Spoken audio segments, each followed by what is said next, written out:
My old school had the best team in the city. Hey, I used to be a member of that team. Oh, I'm not trying to brag about my past glorious days, but today's topic reminds me of someone I met when I was on the team.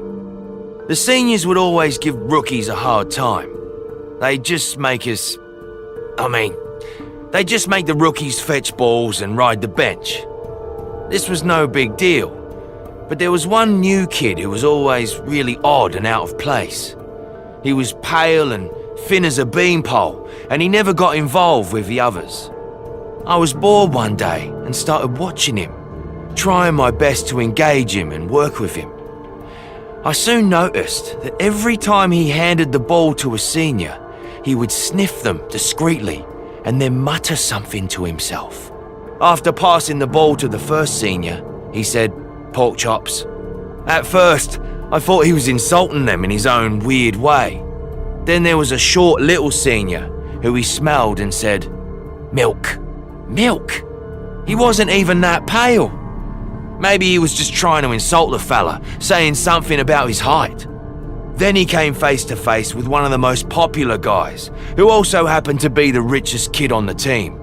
He looked at him and he said, "Man, huh? This shrimp was too much of a coward to insult someone like that."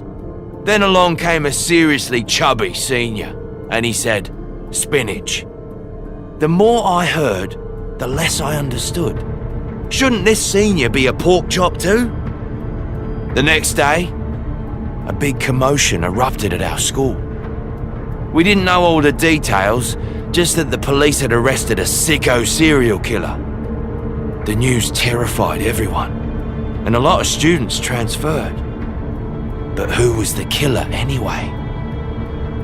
Later, my gossipy buddy told me that the only lead the police had was that the killer was mainly active near our school, and because of the gross way he killed him, they hired someone with this peculiar ability to smell what people have eaten before. So they sent him to our school to investigate. I instantly thought of that skinny kid, watching everyone silently from the corner, and all the different dishes he uttered that day.